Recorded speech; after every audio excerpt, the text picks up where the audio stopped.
이사야 선지자는 계속해서 하나님의 주권과 또 영광 이런 것을 계속해서 이스라엘 백성들에게 증거를 하고 있습니다. 누구보다도 이사야 선지자는 하나님 편에 서서 하나님의 의를 변론하고 하나님의 영광을 선포하고 또 하나님의 주권을 강조했던 그런 선지자였습니다. 이사야서 전체 메시지에서 가장 두드러지는 것이 있다면 그것은 바로 여호와의 영광입니다. 오늘날 우리는 여호와 이르면 우리에게는 예수님이 더 친숙하죠, 그렇죠? 그리고 하나님 아버지 이렇게 하면 그런 것이 더 친숙하지만 구약 시대 때는 아직까지는 삼위일체에 대한 신앙이 아직은 판명하게 드러나지 않은 상태였기 때문에 구약 이스라엘 백성들은 하나님을 여호와라고 부르면서 또 그 여호와 안에는 또 삼위가 계시는 거예요. 성부 여호와, 성자 여호와, 성령 여호와 이렇게 말씀해도 됩니다. 그래서 모세와 함께 시내산에서 모세를 만나주신 그 여호와는 제2위이신 성자 여호와시고 그 성자 여호와께서 삼위일체 하나님 여호와의 영광을 또한 모세에게 나타내 보여주실 때 그 여호와의 영광으로 여호와께서 모세에게 여호와의 영광을 보여주시잖아요. 그뿐만 아니죠. 구약 성경에도 삼위일체의 우리가 말하자면 그 존재론적인 삼위일체의 여러 증거들이 있습니다. 그것은 어떤 분들은 구약 성경에 삼위일체가 어디 있느냐? 그거는요 성경을 깊이 있고 바르게 안 봐서 그런 거예요. 성경을 조금만 깊이 있게만 봐도 구약 성경 속에서는 여호와 하나님 삼위일체의 존재와 함께 경륜적인 삼위일체가 그 속에 있습니다. 우리가 성경을 깊이 있게 본다는 말은 삼위일체론적으로 본다라는 말과 같습니다. 우리 한번 좋은 말이니까요. 한번 따라해 볼까요? 성경은 삼위일체론적으로 보는 것이다. 왜냐하면 하나님이 삼위일체시고, 그렇죠?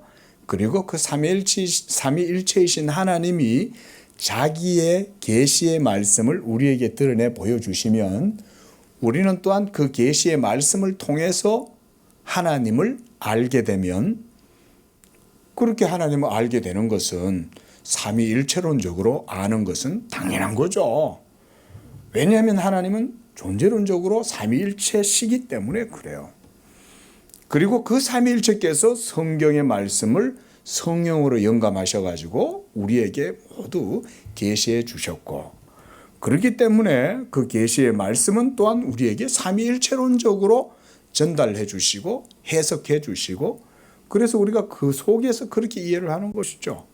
자, 그러면 구약시대 때는 삼위일체이신 여호와 하나님이 역사하셨으니까 당연히 구약 성경 속에도 삼위일체의 우리가 말하자면 그런 형적이다 이렇게 표현하면 적절할지 모르겠지만 삼위일체 하나님의 그런 형적, 자취, 흔적 이런 것들이 없냐? 말씀 속에 다 있어요. 우리 양재교회야 제가 자주 말씀을 드리니까 이제 제가 굳이 성경 구절까지 여러분들한테 제시하고 그렇게 안 해도 이제 아시겠죠. 예? 벌써 여호와의 영광을 여호와께서 모세 앞에서 반포하시잖아요. 여호와라 여호와라 은혜롭고 자비로우시고 이렇게 여호와를 모세 앞에서 선포하시는 그 여호와는 누구겠어요? 그리고 그 여호와가 선포하시는 또 그 여호와는 또 누구겠냐 이 말인 거예요. 그렇죠? 이렇게 벌써 여호와 하나님 그분 자신이 삼위일체신 거예요. 그리고 그 여호와 가운데 제2위이신 여호와 예수 그리스도께서 이스라엘 백성들 앞에서 그 여호와를 또 반포하시고 증거하시는 거예요. 우리가 엄밀히 말하면 율법도 여호와께서 친히 모세에게 새겨주실 때 그 돌판에 친수로 여호와의 계명을 새겨주신 그 여호와는 성부 하나님이시죠. 아니 성자 하나님이시죠. 그러면 성자 하나님 여호와께서 모세에게 돌판에다가 막 기록해 가지고 그 십계명을 주실 때 그 십계명은 어디서 왔겠어요? 이러면 벌써 삼위일체론적으로 우리가 딱 이해를 하면 되는 거야. 그러면 성자 하나님께서 하나님의 계명을 적어 가지고 모세한테 주었잖아요. 그때 그 모세가 받아서 적은 그 계명은 누구의 계명이겠냐 이거예요. 누구겠어요? 우리가 삼위일체론적으로 딱 생각하면 벌써 그 계명은 하나님 아버지의 계명인 거예요. 신학적으로 충분히 이렇게 보면 되는 거예요. 예수님도 그러잖아요. 요한복음에서 보면 아버지께서 내게 주신 말씀들을 내가 지키었나이다 그러잖아요. 내 아버지께서 내게 주신 계명을 내가 지켜. 벌써 하나님께서 내게 주신 진리, 내게 주신 말씀, 내게 하신 말씀, 명령, 이런 말씀들을 예수님이 벌써 말씀하시죠. 요한복음에서 우리가 봤잖아요. 그런 예수님에게 명령을 주시고 계명을 주신 분이 누구시겠어요? 성부 하나님이시죠. 아버지께서 내게 하라고 주신 일을 내가 이루어. 벌써 하나님 아버지께서 예수님에게 명령해 주셨다는 거잖아요. 해라 그랬단 말이죠. 그런 명령들이 모세에게 율법으로 여호와께서 친히 적어 주실 때 그 율법은 성부 하나님 아버지의 온전하신 완전한 뜻이 율법 속에 모두 있는 거죠. 맞잖아요.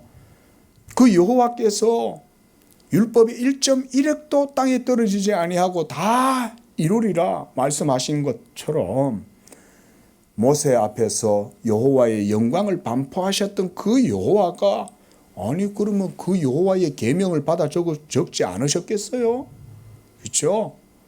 이렇게 삼위일체론적으로 보면 구약 성경도 깊이 있게 해석의 지평이 열리는 거예요. 근데 구약에 있는 여호와를 단일신론적으로 보면 이런 해석이 하나도 이루어지지 않아요.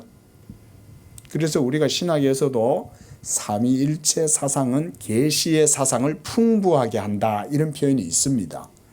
예? 하나님의 계시의 말씀에 대한 깊은 이해를 가지려면 결국 삼위일체론적으로 성경을 봐야 된다. 자, 이사야의 신학에 대해서 얘기하다가 말이 조금 나갔습니다. 14절 말씀을 보십시오. 너희의 구속자 이스라엘의 거룩한 이 여호와. 벌써 이 속에 삼위일체 하나님이 계시는 거예요. 그리고 이 여호와께서 내가 너를 위하여 바벨론에 사람을 보내어 모든 갈대아 사람들에게 자기들이 연락하던 배를 타고 도망하여 내려가게 하리라. 내가 바벨론에 사람을 보내시겠다. 이 사람이란 바로 고레스를 말하는 겁니다. 우리가 잘 아는 페르시아의 키루스 대왕. 이 키루스 대왕을 하나님께서는 미리 딱 준비해 놓고 계시는 거예요. 이사야 선지자가 이 예언을 할 때는 키루스는 아직 태어나지도 않았습니다. 그리고 이사야 선지자는 고레스가 태어나기 이전에 벌써 200년, 210년 그 벌써 전에 이 예언을 하고 있는 거예요. 하나님은 모든 일들을 다 자기의 주관하심과 섭리로 이루시는 줄로 믿습니다. 210년 후에 저 바벨론에 이스라엘이 포로로 끌려가게 될 것인데 70년이 지나면 하나님께서 다시금 이스라엘 백성들을 약속의 땅 가나안으로 이스라엘로 다시금 되돌이키게 하실 때에 하나님은 고레스를 세우시겠다라고 말씀하시는 거예요. 그래서 44장에 들어가면 이사야 선지자는 딱 특정해서 고레스라는 이름을 부릅니다. 그러나 14절 말씀에서는 여기서는 내가 너를 위하여 바벨론에 사람을 보내어 모든 바벨론 사람들에게 다 도망가도록 하겠다. 그 바벨론이 바사에 정복되잖아요. 바사에. 그렇게 해서 이 페르시아가 바벨론을 정복하고 그렇게 해서 이 기루스 대왕 고레스가 칙령을 반포해서 이스라엘에 70년 동안 그 바벨론 포로 생활하던 이스라엘 백성들을 다시 본국으로 귀환하도록 칙령을 내리는 거예요. 그렇게 해서 예루살렘에서 모두 다 쫓겨나 가지고 노예 생활을 하고 있던 포로 생활을 하고 있던 그들을 하나님께서 다시금 돌이켜 가지고 되돌아오게 하시는 거죠. 그런 일들이 일어나게 될 것을 상상이나 했겠어요?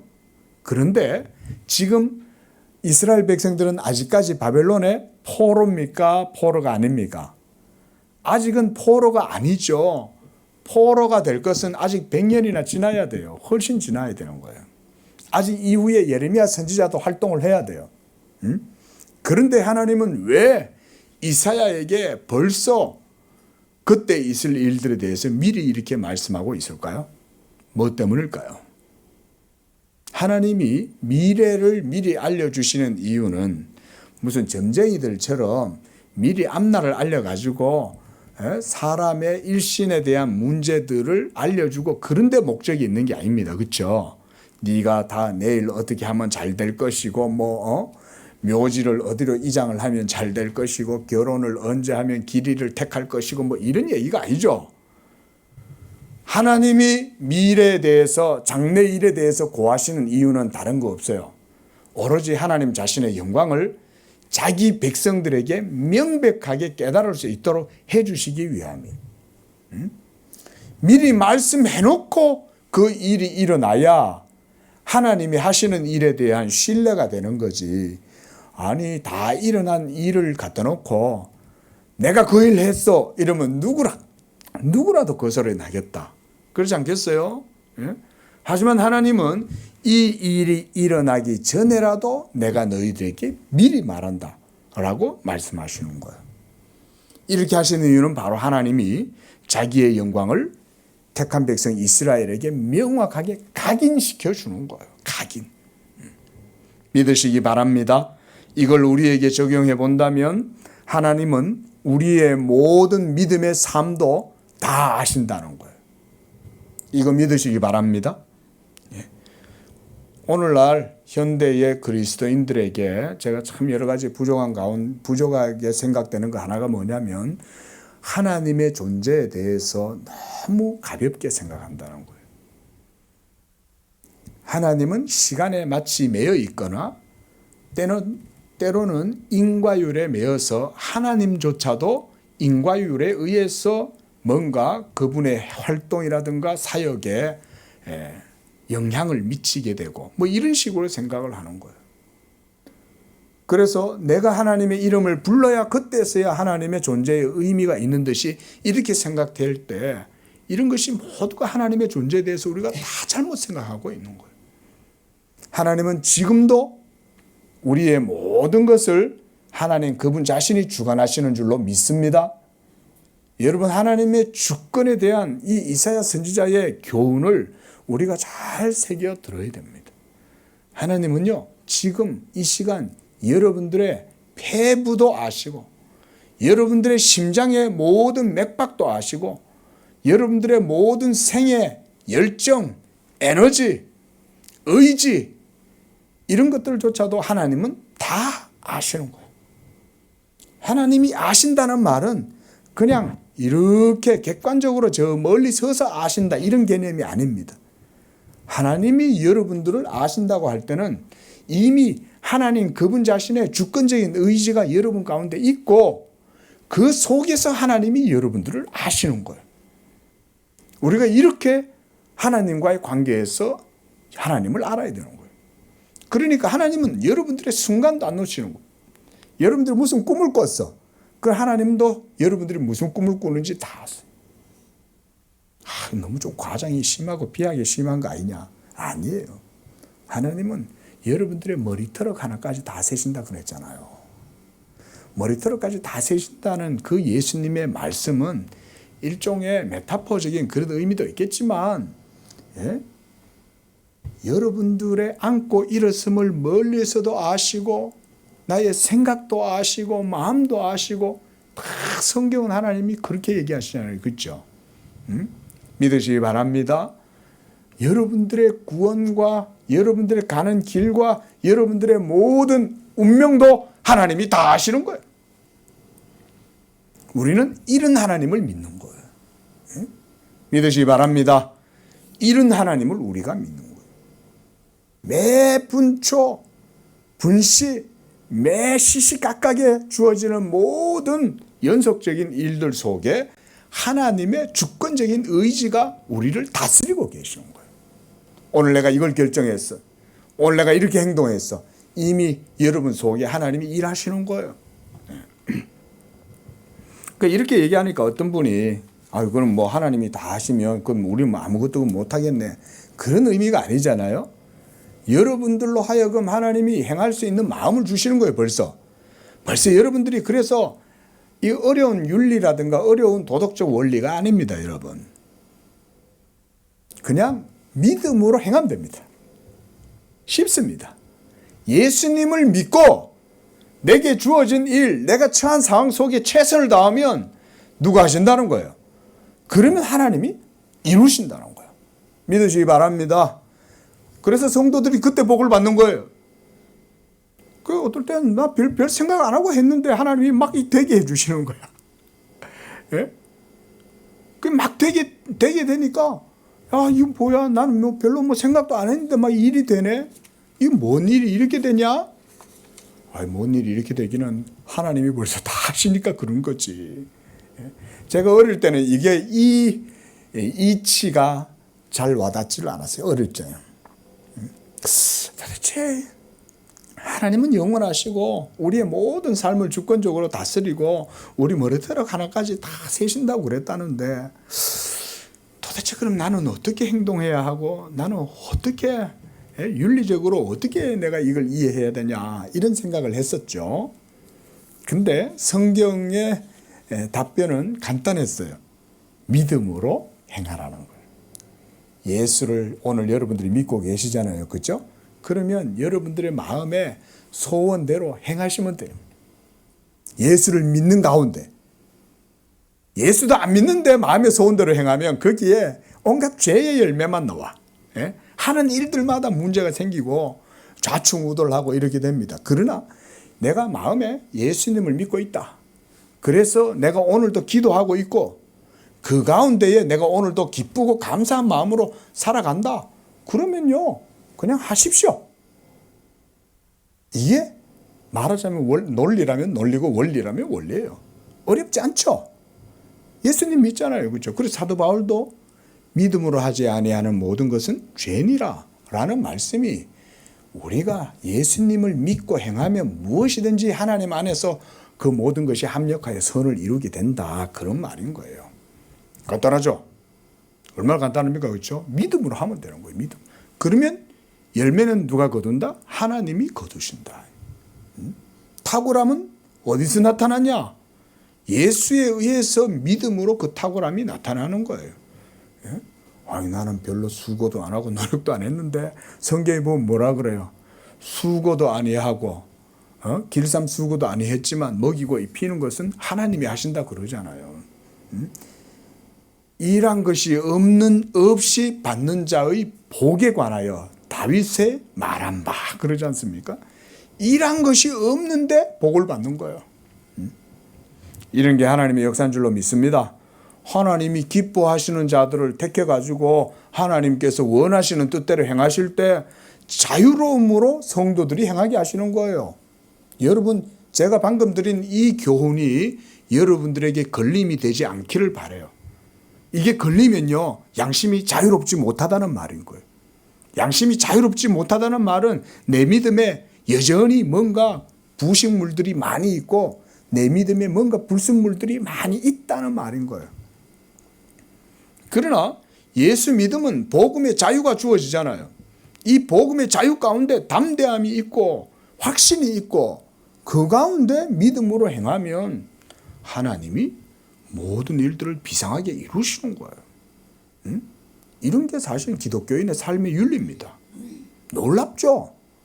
이런 거는 정말 세상에 도를 닦는 도인들이 정말 원하는 논리가 이런 논리예요. 근데 그 도인들이 도에 도달하지 못하는 이유는 뭐냐? 예수를 안 믿으니까 그 도에 도달을 못하는 거야. 예?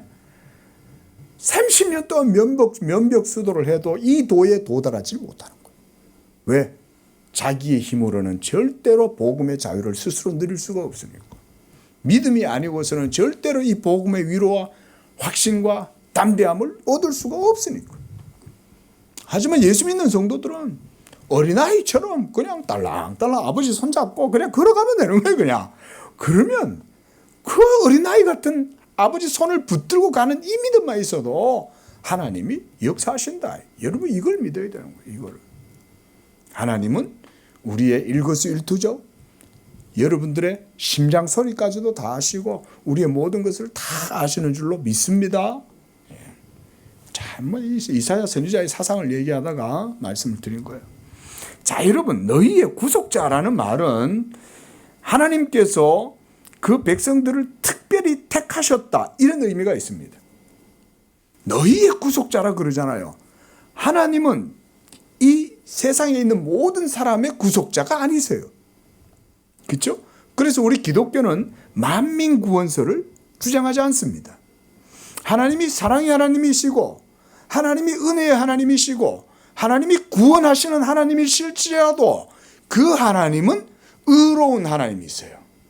그래서 자기의 구원의 행위를 통해 가지고 자기의 영광을 드러내시는 분이 바로 여호와 하나님이세요. 그 구원이 어떻게 이루어지냐? 예수 그리스도를 믿을 때에 하나님이 그 구원이 나타나게 하고 이렇게 함으로써 이스라엘의 하나님이신 것을 하나님이 드러내시는 거예요.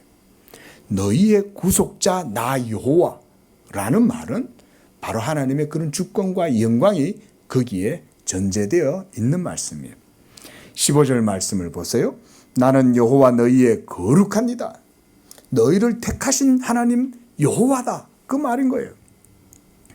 이스라엘의 창조자, 이스라엘의 기원이 어디에서부터 시작됐습니까? 아브라함에게서부터 시작되었죠. 그렇죠? 그리고 이 아브라함 이후에 모든 그 약속의 자녀들을 하나님께서 계속해서 번성하게 하셔가지고 그들의 민족의 하나님이 되셨어요. 그래서 하나님은 여기서도 너희의 왕이라고 이렇게 말씀하시는 거예요. 자, 여러분 이것이 바로 하나님이 자기 자신을 이스라엘의 주권자고 그들의 창조자고 그리고 그들의 왕이라는 것을 이렇게 말씀해 주고 있습니다. 이스라엘의 역사 자체가 바로 이런 하나님의 창조적인 능력을 보여주는 거예요. 온 우주 만물도 하나님께서 창조하셨죠. 그런데 아담에 의해서 죄가 세상에 들어오게 되고 하나님의 저주가 온 세계 가운데 드리워지게 되었을 때 이제 하나님께서 새로운 창조를 위해서 이스라엘 백성들을 불러내신 거죠. 이 새 창조의 역사가 바로 아브라함이 그 시초가 된 거예요. 그래서 아브라함을 통해서 하나님께서 이스라엘 백성들을 번성하게 해서 생산하시잖아요. 이런 것이 하나님의 능력인 줄로 믿습니다. 그러니까 이스라엘의 역사를 보면 하나님이 하시는 일을 보게 되는 거예요. 그래서 구약 성경에서 이런 관점으로 우리가 성경을 보면 구약 성경에 나오는 예언들이라든가 환상이라든가 여러 계시적인 의미들을 우리가 성경신학적으로 해석을 할 수가 있어요. 그런데 그게 아니라 그냥 충동적이고 어떤 종교사학적으로 비교 종교학적으로 이렇게 보면 구약 성경은 절대 이해할 수가 없어요. 절대 이해 안 됩니다. 하지만 구약 성경을 가장 정통하게 성경신학적으로 바르게 보려면 바로 그 여호와 하나님이 자기의 언약의 백성을 산출하시고 새 창조의 역사를 이루신다라고 하는 이런 구속사적인 관점으로 보면 그 성경 속에 나타나는 소소한 작은 사건들, 우연하고 충동적인 사건들조차도 그냥 주어진 것이 아니라는 것을 우리는 해석할 수가 있게 되는 거예요. 성경 원래 그렇게 해석해야 되는 거예요. 안 그러면 이해 안 됩니다. 이해 안 됩니다. 그래서 하나님께서는 자기 자신을 이스라엘의 창조자다라고 이렇게 말씀하십니다. 자, 그러면 이스라엘을 창조하셨으면 또한 새로운 창조물들도 있죠. 그들이 바로 누굽니까? 신약에 예수 믿는 여러분들도 아브라함과 같은 하나님의 새 창조의 존재들인 거예요. 믿으시기 바랍니다. 이거 정말 여기엔 할렐루야를 해야 되는 거예요. 예? 너희는 그리스도 안에서 새로운 피조물이라. 보라, 이전 것은 지나갔으니 새 것이 되었도다. 바로 예수 믿는 우리가 하나님의 새 창조의 역사의 열매들인 거예요. 예? 그 여호와 하나님이 바로 우리의 창조자시고 우리의 왕이시고 우리를 생산하신 줄로 믿습니다. 이 양재교회도 그렇게 해서 생산하신 줄로 믿습니다. 양재교회도 새 창조의 열매인 거예요. 여러분, 저 밭에서 농부들이 씨를 심을 때요, 열매 맺히는 거 여러분 처음에 보입니까? 예? 제가 우리 건우가 학교에서 이렇게 토마토 씨앗을 하나 얻어가지고 온 거예요. 그 토마토 씨앗이 어느만 해요. 제가 그 건우한테 늘 그 얘기를 해줘요. 야, 그 씨가 눈에 잘 보이냐? 눈에 잘 보이지도 않아요. 그거를 비닐봉지에다 이렇게 넣어가 거기에다가 잃어버릴까봐 선생님들이 진흙 속에다가 씨를 갖다가 굵은 진흙에다가 씨를, 그러니까 씨는 보이지도 않아. 그러니까 진흙 속에 들어가 있으니까. 예? 찾으려고 해도 찾을 수도 없어. 예? 근데 그 진흙을 갖다가 흙 속에 딱 집어넣고 물을 딱 줬더니 지금 벌써 토마토가 이따만한 게 방울토마토가 이런 게 열리는 거예요. 예? 근데 여러분 보세요. 저는 그걸 보면서요, 참 하나님의 새 창조의 역사를 그런 것에서 많이 묵상을 해요. 그 열매가 처음에 납니까? 처음에는 열매도 아니고 보면은, 그죠? 그게 처음에는 싹이 쬐끄만한 게 납니다. 정말 작은 잎이 두 개가 살짝 이렇게 벌어지고 나옵니다. 그게 지금 키가 이따만한 게 자랐어요. 1m, 벌써 2m 가까이 키가 이렇게 자라는 거예요. 예? 그런데 그 토마토도 안 보여. 그런데 자라 나와도 어느 순간 거기서 쑥 하고 이렇게 나옵니다. 하나님의 나라를 예수님이 나무에 비유하시잖아요. 그죠? 예? 처음에는 겨자씨 하늘 만한 걸 갖다가 거기다 딱 심는다. 근데 나중에는 이게 자라가지고 엄청나게 커져가지고, 예? 거기에 많은 새들과 길 가는 객들도 그 나무 그림자 아래에서 피하고 새들도 거기에 깃들어서 쉬고 그런단 말이죠. 이스라엘을 여러분 그렇게 보시면 되는 거예요. 그리고 오늘날 예수 믿는 우리 양재교회 성도들과 우리 양재교회도 그렇게 보시면 되는 거예요. 여기에 양재교회가 세워지리라는 걸 3년 전에 누가 알았어요? 그렇죠. 그런데 어느 날 웬 까무잡잡하고 쬐끄만한 목사 하나가 와가지고는 안녕하세요, 여기 교회를 하고 싶습니다 이러면서 찾아온단 말이죠. 이 주변에 다 돌아봤는데 다 여긴 거예요. 그래가지고는 여기서 하나님의 일이 시작이 되잖아요. 그 하나님의 일이 시작되는데 하나님 나라의 운동의 원리가 말씀 선포잖아요. 그 말씀이 증거되어지니까 여기서 교회가 이루어지고, 그러면서 성도들이 말씀 듣고자 하는 성도들이 모이고 이러면서 여기에 점점 하나님이 기뻐하시는 복음의 열매가, 진미가 여기서 싹 자꾸 하나님이 기뻐하는 그런 게 여기서 자꾸 이제 풍겨 나오는 거죠. 열매가 점점 무르익어 가는 거잖아요. 예? 하나님의 역사라는 거는요, 그런 방식으로 이루어지는 거예요. 여기에 하나님의 새 창조의 역사가 그렇게 이루어질 줄 어떻게 알았냐 이거죠.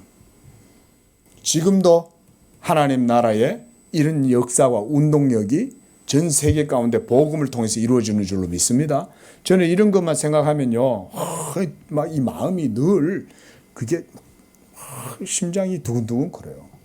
하나님은 지금도 일하신다는 거예요. 저는 바라보기는 우리 양재교회도 주님 오시는 그날까지 이 교회가 여기서 하나님의 일들을 계속해서 감당했으면 좋겠어요. 그렇게 해서 하나님의 촛대가 이 땅 가운데에서 사라지지 아니하고 계속해서 하나님의 그 등불이 이 한반도에 또 우리 양재교회를 통해서 또 우리 성도님들을 통해 가지고 계속해서 하나님의 이 새 창조의 역사가 이루어지기를 원하는 거예요. 네. 그리고 열매 하나를 딱 따면요, 또 그 열매 속에 또 뭐가 있어요? 또 씨가 있잖아요. 아니 여러분, 방울토마토 안 드셔보셨어요? 방울토마토 반 탁 깨물어 먹으면은 씨가 그 속에 담뿍 담겨 있잖아요. 또 그 씨가 또 새로운 하나님의 창조의 역사를 또 예고하는 거죠. 그럼 그걸 갖다 또 씹으면 어때요? 또 그대로 또 새롭게 또 나타나고. 창조 안에도 보면요, 그런 하나님의 창조의 놀라운 역사가 그 속에도 우리가 볼 수가 있는 거죠. 하나님께서 16절에 나 여호와가 이같이 말하노라. 바다 가운데 길을 큰 물 가운데 지름길을 내고 병거와 말과 군대의 용사를 이끌어내어 그들이 일시에 엎드러져 일어나지 못하고 소멸하기를 꺼져가는 등불 같게 하였다. 애굽의 바로의 군대와 병거들이죠. 하나님께서 이렇게 자기의 구원을 이스라엘 백성들을 향해서 이루신 거죠. 하나님은 이런 분이에요. 하나님은 이 교회도 하나님의 뜻 가운데 있기 때문에 저는 크게 염려 안 합니다. 이 다음에 우리 양재교회 어떻게 할 겁니까? 저는 그거 크게 염려 안 합니다. 아까도 제가 말씀드렸듯이 그리스도인의 삶의 원리하고 비슷해요. 그저 믿음으로 믿고 아버지 손 붙들고 딸랑딸랑 그러고 걸어가면 돼요. 그러면 그 다음에 장은 하나님이 여시는 거예요. 야, 새로운 장이 또 열린다 이러면 다 열리죠. 식물도 보면요, 그런 게 있어요. 식물도 어느 순간 딱 자라다가요, 새로운 딱 전기가 또 열립니다. 그러면 거기에서 또 새로운 가지가 나오고 거기에서 또 새로운 열매가 맺히게 되고 이렇게 해요. 놀라운 섭리죠. 그런데 우리의 삶도 그와 같아요. 하나님이 어느 순간 여기까지는 다 이렇게 하시다가 하나님 나라와 하나님의 뜻을 위해서 하나님께서 또 새로운 전기를 딱 열어 가시는 거예요. 말씀이 역사하면 되는 줄로 믿습니다. 저는 그렇게 생각해요. 여러분들의 삶도 그렇게 생각하십시오. 말씀이 여러분들의 삶을 주장하면 그저 다 거대한 하나님의 운하에 여러분들이 다 배를 띄워가지고 흘러가더라도 하나님이 여러분들을 다 인도하시는 거예요. 또 새로운 길로 인도하실 때는 하나님이 새롭게 또 길을 열어주시는 거예요. 염려하지 마세요. 어떻게 할까요? 염려하지 마세요. 내가 예수님만 믿고 있고 기도하고 있으면 되는 거예요. 네? 대부분 우리는 어떻게 할까 고민하면서 실험하면서 마치 인생은 내가 다 해야 된다는 듯이 생각하잖아요. 아니요. 하나님이 원하는 건 너의 모든 것을 염려하지 말고 맡겨라. 그리하면 그가 모든 것들을 이루실 것이다. 믿으시기 바랍니다. 이스라엘 백성들도 바로 그와 같이 하나님이 다 인도하신 거예요. 홍해 앞에서 이스라엘 백성들이 무슨 생각을 했겠어요? 이제 어떻게 하나 생각하고 있었겠죠. 이제 어떡하나? 어떻게 됐어요? 하나님이 보여주시는 거죠. 하나님이. 여러분들의 모든 삶도 마찬가지인 거예요. 성경 속에서만 그런 일이 있다고 생각하면 안 돼요. 그거는 성경을 피상적으로 보는 거예요. 나의 삶 속에도 하나님은 내가 사면초가 다 하나님 내가 다 둘러싸여 가지고 어떻게 해야 될지 모르겠습니다. 염려하지 마세요. 하나님의 택하신 백성들은 자기 백성들은 하나님이 자기의 길로 인도하셔요. 열어주시고 기가 막힌 웅덩이 가운데서 건전해 보여주시고 새로운 길을 열어주시는 거예요. 염려하지 마세요. 18절 말씀을 보십니다. 너희가 이전 일을 기억하지 말며 옛날 일을 생각하지 말라고 말씀합니다. 그리고 내가 새 일을 행할 것이며 이제 나타낼 것이라고 말씀합니다. 너희가 그것을 알지 못하겠느냐? 내가 지금까지 해왔는 것들을 보아라. 내가 너희들을 그 모든 애굽에서 이끌어내어서 홍해를 가르고 광야를 지나서 가나안 땅으로 들어가게 하지 아니하였느냐? 그러나 너희가 이제 이전 일을 생각하지 말라는 거예요. 저는 여기서 좀 은혜를 받았어요. 하나님은 지나간 일보다 우리 앞에 새롭게 펼쳐질 일에 대해서 하나님이 더 많은 기대감을 가지고 계신다는 거예요. 우리는 뭔가 목사가 여러분들에게 증언을 할 때 여러분 하나님이 이렇게 행하셨습니다. 이렇게 행하셨습니다. 이렇게 행하셨습니다. 계속 지나간 일들에 대해 가지고 우리가 생각을 하고 거기에서 하나님 하신 일들을 묵상하지만 사실상 하나님은 그렇게 말씀하시지 않고 내가 새 일을 행할 거라는 거예요. 이런 게 하나님의 영광에 더 합당하지 않겠어요? 다 해놓고 난 다음 다 이루어진 일을 놓고 이거 내가 했어 라고 하는 것과 앞으로 일어나게 될 일들, 그것도 1, 200년이 아니라 700년, 1000년 이후에 일어나게 될 일들에 대해서 미리 딱 말씀해 놓고 난 다음에 하나님이 자기 말씀대로 모든 것들이 다 이루어지게 될 때 어느 게 더 극적인 효과가 크겠어요? 그렇죠? 예? 하나님께서 지금 이스라엘 백성들에게 그런 방식으로 말씀하고 계시는 거예요. 그래서 내가 새 일을 행할 것이다.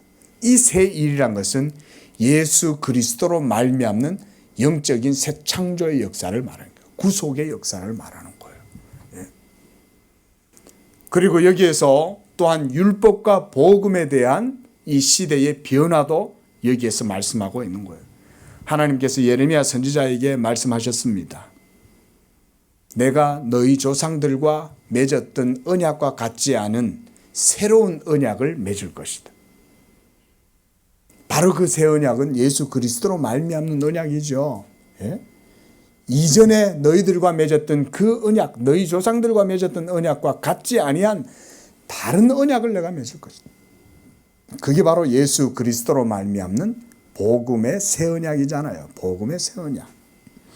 하나님께서 이사야를 통해서 내가 새 일을 행하겠다라고 하신 이 말씀도 바로 그 예수 그리스도로 말미암는 새 창조를 말씀하시는 거예요. 장차 온 세계가 예수 그리스도로 말미암아 새 창조의 역사가 온 세계 가운데 이루어지게 될 때 어떤 일이 일어나냐? 20절 말씀처럼 이렇게 되는 거예요.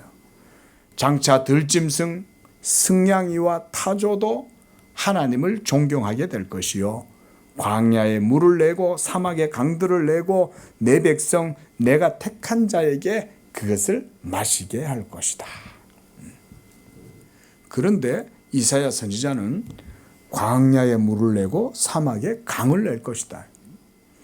그리고 그것을 내가 택한 백성들, 내 백성들, 나의 택한 자들에게 마시게 할 것이다. 이것이 바로 하나님의 은혜를 말하는 거예요. 예수 그리스도의 은혜로 말미암아 이와 같은 새 창조의 역사를 하나님께서 행하실 것을 말하는 것입니다.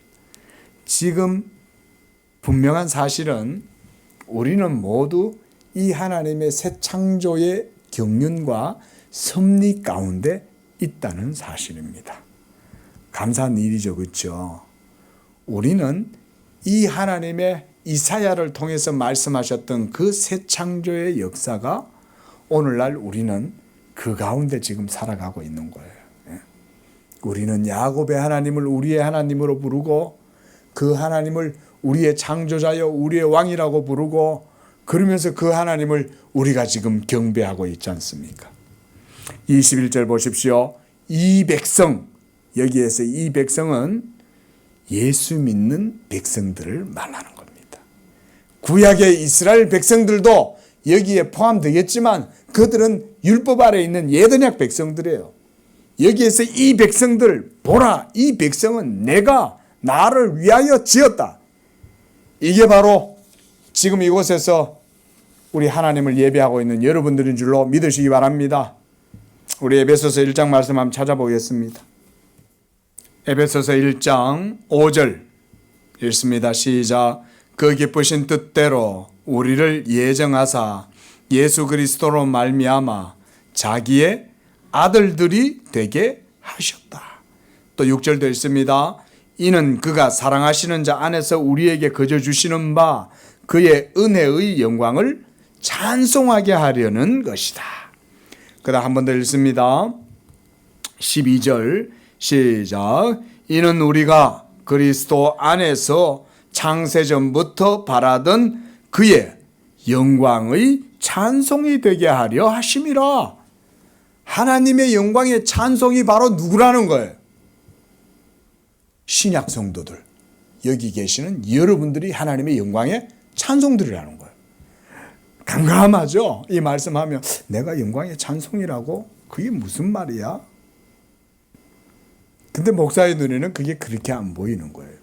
왜냐하면 하나님이 여러분 속에서 진리로 일하셔서 여러분들을 진리로 예수 믿게 하고 여러분들의 영혼을 성령으로 거듭나게 해서 하나님을 아버지라 부르게 하고 여러분들의 내적인 영적 상태를 새롭게 바꾸어서 하나님의 도덕의 규범을 따라서 살아갈 수 있는 영적인 그런 산영으로 여러분들을 새롭게 만드셨으니까 이거 믿으시기 바랍니다. 그게 바로 영광의 찬송이라는 거예요. 응? 여러분들의 존재 자체가 하나님의 찬송이다 이 말인 거예요. 예? 그 하나님이 여러분들이 이렇게 보시고 여러분들이 기뻐하시는 거예요. 하나님께서 아담을 다 창조하신 거예요. 그러고는 아담을 완전히 다 만드시고 그의 코에다가 다 이렇게 생명을 다 불어 넣으시니 생기를 불어 넣으시니까 그가 생명이 되었잖아요. 그때 가장 힘이 보기 좋았다. 여러분 하나님이 예수 믿는 우리를 그렇게 바라보신다는 거예요. 우리가 그래서 뭘 해서 하나님을 기쁘시게 하기보다는 그것도 하나님이 영광을 받으시겠지만 1차적으로는 그게 아니에요. 여러분들이 뭘 하나님께 드리고 뭘 행해가지고 하나님이 여러분들을 기뻐하시는 게 아니에요. 하나님의 기쁨이 되는 건 먼저 하나님이 내게 베푸신 구원과 내게 행하신 그 일들이 무언가를 아는 것, 이걸 고백하는 것 자체가 벌써 하나님의 찬송이 되는 거예요. 믿으시기 바랍니다. 이런 게 찬송인 거예요. 예? 이런 게. 이걸 알고 찬송하면 하나님이 더 기뻐해. 근데 이걸 모르고 내도록 찬송하면 하나님이 그러시겠지. 야, 너 그 찬송이 내용이 뭔지 알아? 이렇게 물으실 거 아니에요. 너 그 뭔 뜻인지 알고 부르냐? 너 그게 뭔 뜻이야? 라고 하실 거 아니에요. 하나님께서 여러분 속에 새 영을 주시고 그 새 영을 주실 때 예수 그리스도께서 그것을 위해서 십자가에서 자기 몸을 들이셨고 그의 모든 화목제물을 통해서 그의 공로를 통해서 그의 이루신 의를 통해서 하나님이 성령으로 여러분 속에 역사하시고 그래서 여러분의 영혼을 거듭나게 하고 그렇게 해서 하나님을 아바 아버지라 부르고 하나님을 아바 아버지로 부르니까 또한 하나님 아버지의 빛 가운데 거하고 그 빛 가운데 거하니까 하나님이 기뻐하시는 삶을 살고자 노력하고 이런 거를 하나님이 기뻐하시는 거죠. 자, 다시 한 번 더 우리가 한번 따라하겠습니다. 하나님은 자기 영광을 자기 스스로 취하신다. 이게 하나님의 방법이죠. 여러분 이거를 제가 방금 드린 이 말씀을 여러분 늘 기억하세요. 하나님은 자기의 영광을 자기의 열심과 자기의 의로우심으로 자기 영광을 자기 스스로 성취하십니다.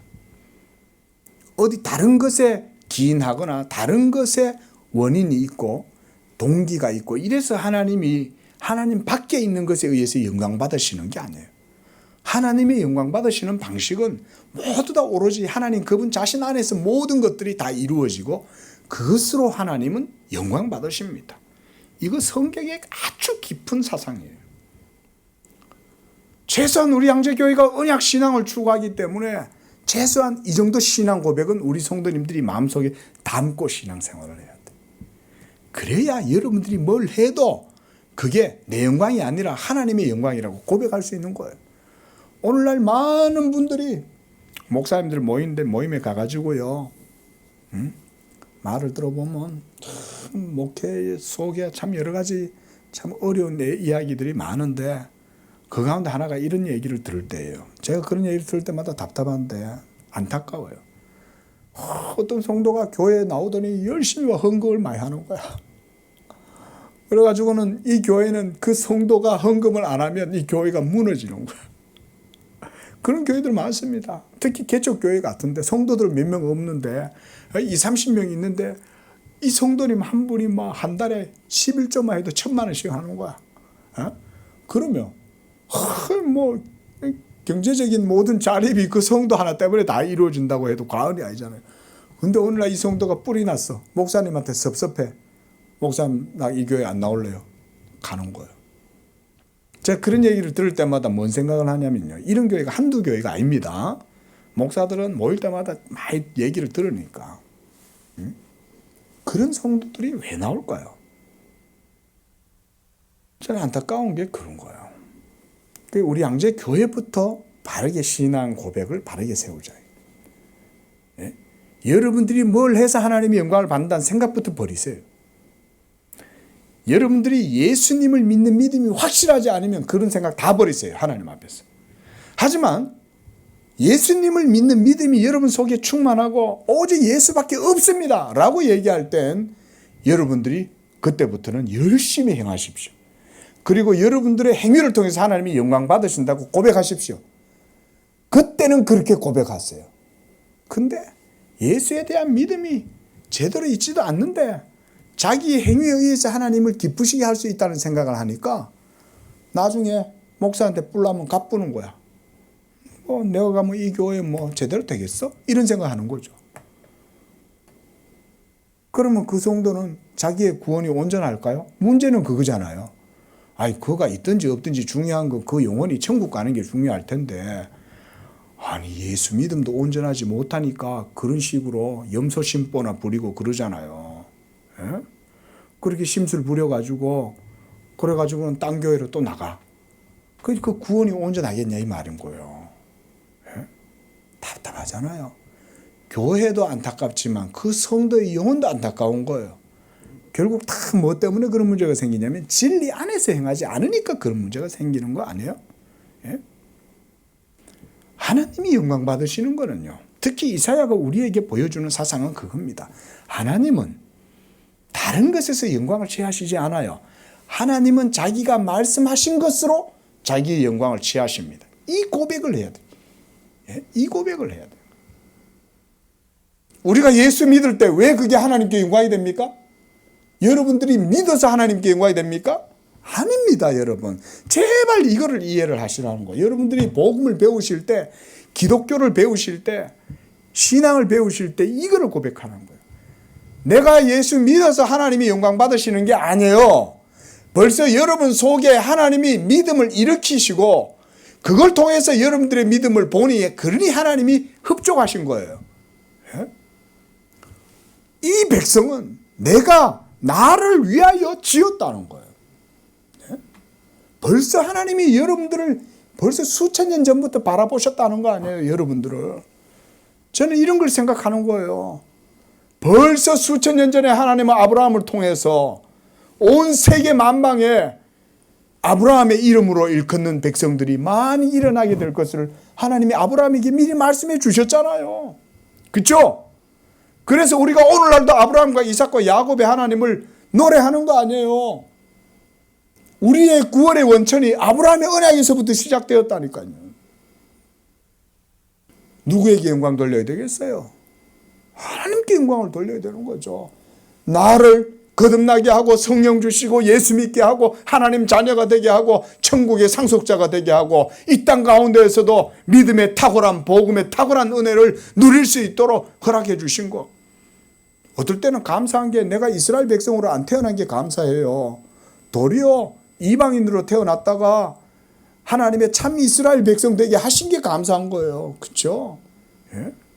내가 율법 아래에서 태어났다면 나도 율법 붙들고 율법 자랑하고 지금도 저 이스라엘의 중동 땅에 그러고 있잖아요. 머리에 이렇게 모자 쓰고는 시커먼 수염을 갖다 기르고 시커먼 옷 입고는 통곡의 벽에 서가지고 벽에다가 머리 박으면서 기도하고 있을 거 아니에요 지금도. 그런데 우리에게는 예수 그리스도로 말미암는 거듭남과 새 생명과 그리고 하나님을 아버지라 부르면서 그 복음의 자유함과 기쁨 속에서 성령과 함께 동행하고 이렇게 하나님 말씀 듣고 이러고 그냥 살아가잖아요. 이렇게 그냥 사는데 또 하나님이 복을 막 주시는 거 아니에요. 은혜를 막 주시는 거 아니에요. 여러분들이 잘해서 복을 주시는 거예요. 하나님이 그냥 주시는 거예요. 기뻐하는 자들이니까. 내가 기뻐하는 자들이야. 이 백성들은 내 영광의 찬송이야. 그러니까 하나님의 은혜만 잘 누리면 그게 그냥 찬양이에요, 여러분. 이 정도 수준까지 돼야 진짜 예배자가 되는 거예요. 우리 건우가 집에서 엄마 아빠한테 잘했어? 저기 부모들한테 기쁨이 되겠어요? 그냥 있는 것 자체만 놓고 봐도 기쁜 거잖아요. 하나님이 여러분들을 그렇게 기뻐하신다. 믿으시기 바랍니다. 그런데 22절부터 24절까지 이스라엘 백성들, 구약 이스라엘 백성들은 그런 하나님의 뜻 앞에서 불순종하고 그런 하나님 앞에서 영광을 돌리지 못하고 그 하나님을 온전히 알지 못하고 섬기지 못했다고 말하고 있습니다. 다시금 이사야 선지자는 이스라엘 백성들 구약의 율법의 아래에 있는 백성들에 대해서 이렇게 또한 책망을 합니다. 야곱아 그러나 너는 나를 부르지 아니하였다. 이스라엘아 너는 나를 괴롭게 하였다. 그리고 네 번제의 양을 내게로 가져오지 아니하였고 너의 제물로 나를 공경하지 아니하였다.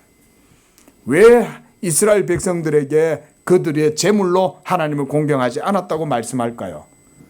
그들이 가진 모든 제물은 다 하나님께로부터 났기 때문에 그런 거잖아요. 그렇게 수없이 셀 수도 없는 제사 제물을 바칠 수 있는 양과 염소, 소가 어디서 나왔겠어요? 하나님이 이스라엘 백성들 제사 지내라고 주시는 거예요. 제사 지내라고 주시는 거예요. 그런데 바알을 섬기고 아세라를 섬기면 하나님이 가뭄을 주시고 모두 다 걷어가시는 거예요. 아하브 이 시대에 3년 동안 엘리야가 비가 내리지 않으랴. 비가 안 내리니까 무슨 풀이 자라야 가축들이 먹을 거 아니에요. 제사가 끊어지는 거죠. 그런데 제사가 끊어져서 가뭄이 생기는 게 아니라 이스라엘 백성들이 우상을 섬기니까 가뭄이 생기는 거죠. 그 하나님이 예배를 드릴 수 있는 환경도 만들어 주시는 거예요. 저는 그렇게 봐요. 우리나라도 저는 그렇게 봅니다. 우리나라 무슨 요새 한류라고 잘난 척하고 그러는데요. 기독교가 멸절해 보세요. 하나님이 여기도 딱 닿습니다. 예배하는 백성들이 있으니까 하나님이 먹여주시는 거지. 예배하는 백성이 없으면 하나님이 더 이상 뭔 복을 주시겠어요? 믿으시기 바랍니다. 25절 말씀 보고 마치겠습니다. 보십시오. 하나님은 뭐라고 말씀하십니까? 우리 25절 읽습니다. 시작. 나는 나를 위하여 너의 허물을 도말하는 자니 너의 죄를 기억하지 아니하리라. 복음을 얘기하는 거예요. 우리의 죄를 더 이상 기억하지 않겠다는 겁니다. 예수 그리스도의 복음의 은혜로 말미암아 하나님께서 우리의 허물을 도말하시는 거예요. 그래서 복음에는 의가 나타난다는 사도 바울의 이 고백은 대단한 고백인 거예요. 복음에 하나님의 의로우심이 드러나는데 율법에서 드러나는 의보다 복음이 훨씬 탁월하게 하나님의 의를 드러내 보여준다. 그리고 하나님께서 이 복음을 통해서 자기의 의로우심을 드러내시는 거예요. 우리가 말씀 한 절 더 찾아보고 마칩니다. 로마서 3장 21절 시작. 이제는 율법 외에 하나님의 한 의가 나타났으니 율법과 선지자들에게 증거를 받은 것이니라. 율법 외에 하나님의 한 의, 이게 무슨 의일까요? 예수 그리스도의 복음에서 나타나는 하나님의 의를 말하는 거예요. 그리고 그 밑에 보세요. 26절에 시작. 곧 이때에 자기의 의로우심을 나타내사 자기도 의로우시며 또한 예수 믿는 자를 의롭다 하려 하심이라. 자, 많이 보지는 않을 거예요. 요 한 절만 봐도 다 나와요. 하나님이 자기의 의로우심을 드러내신다 그랬죠. 어디에서? 율법에서? 아니, 복음에서. 복음이 뭐예요? 예수 그리스도를 믿음으로 의롭다함을 얻는 거죠. 그때 우리가 믿음으로 의롭다함을 얻게 되는 그 복음이 또한 누구의 의로움도 드러낸다는 거예요. 하나님의 의로우심도 복음이 드러낸다는 거예요. 이게 하나님의 지혜로운 방식이에요. 놀라운 방식이죠. 하나님의 의가 모두 만족되는 거예요. 하나님의 만족, 이 만족이 율법을 통해서는 완전하게 이루어지지 못했어요. 그렇죠? 그러니까 날마다 다시 제사를 드려야 돼. 어제 제사 드렸는데 오늘 또 죄를 지었어. 그러면 또 제사 드려야 돼.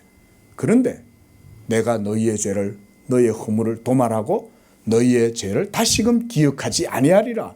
예수 그리스도의 단번에 들이신 그 구속의 역사로 말미암아 우리는 영원한 죄사함을 누리는 거예요. 2000년 전에 단 한 번 죽으신 예수 그리스도의 단번에 십자가에 자기 들이심이 영원한 하나님의 의를 만족시키시는 거예요. 그래서 예수를 믿을 때 믿는 그도 그리스도의 은총으로 죄사함을 입고 의롭다 하심을 얻지만 동시에 예수 믿는 그 믿음으로 말미암아 하나님도 자기의 의를 거기에서 드러내신다 이 말인 거예요. 이게 바로 복음인 거예요. 율법이 이걸 할 수 없는 거예요. 이걸 율법이 할 수 없는 거예요. 요즘 이제 이번 주에도 우리가 그 말씀을 보겠지만 그런 얘기. 하나님은 자기를 위하여, 그러니까 여기서 이 말씀에서 지금 이사야 선지자가 나는 나를 위하여 하나님이 이렇게 하신다고 그러는데 바로 이건 뭐냐? 복음을 말하는 거예요. 나를 위하여 내가 이 복음의 역사를 이루고 예수 그리스도를 통하여 너희의 죄를 다 도말할 터인데 더 이상 내가 너희 죄를 기억하지도 아니할 것이다. 이사야가 얼마나 복음의 깊은 이런 사상에 도달했는지를 알 수가 있는 거예요. 자, 이렇게 하면서 26절 말씀도 보십시오. 너는 나에게 기억이 나게 하라. 우리가 함께 변론하자. 자, 여러분, 여호와의 변론하심이 여기에서 나오는 거예요. 예? 너는 말하여 너의 의로움을, 네가 의로움을 나타내 보아라. 나는 나의 의로움을 나타낼 것이다. 예수 그리스도가 바로 하나님의 자기 변론인 거예요. 이런 데서 그런 신학이 나오고 그런 사상이 나오는 거예요. 자, 우리가 몇 주 전에 복음 강설에서 봤죠. 여호와의 의로우심에서 하나님이 자기 변론을 하신다 그랬죠. 하나님의 자기 변론이 바로 예수 그리스도 복음인 거예요. 신학적으로 우리가 그렇게 이해를 하시면 됩니다. 오늘날도 목사가 이곳에서 복음을 선포하고 증거하면 이것을 여러분들이 믿을 때 거기에 하나님이 영광 받으시고 하나님의 의로움이 나타나고 여러분도 의로워지고 이렇게 함으로써 하나님의 자기 의로우심이 변론되는 것입니다. 자, 마치겠습니다. 기도합니다. 자비하신 하나님 아버지, 영광과 찬양과 존귀를 홀로 받으시기에 합당하신 하나님께 모든 영광을 돌려드립니다. 예수 믿는 우리는 오로지 그 하나님이 하신 일을 듣고 또 그것을 믿고 인정하고 찬양하는 것 이외에 우리가 하나님께 드릴 것이 아무것도 없음을 고백합니다. 오직 우리 성도들이 하나님을 믿는 그 믿음으로 여호와를 영화롭게 하고 여호와를 경외하고 그 하나님을 온전히 찬양하게 되는 줄로 믿습니다. 우리 양재교회 성도들 그리스도 안에서 새 창조의 존재들이오니 아버지여 우리를 하나님께서 기뻐하셔서 이와 같이 구원의 은혜를 베풀어 주셨습니다. 우리 성도들이 구원의 그 은혜를 알고 그것으로 말미암아 여호와를 인정하고 그것으로 말미암아 하나님께 합당한 영광을 돌리는 그런 믿음의 성도들 다 되도록 축복해 주시옵소서. 또한 우리 성도들이 행하는 모든 일들을 통하여 하나님의 영광이 나타나고 그 믿음으로 행할 때 우리 성도들의 삶 속에 그리스도 예수로 말미암는 복이 탁월한 복음의 능력이 나타나도록 축복해 주시옵소서. 예수님의 이름으로 기도합니다. 아멘.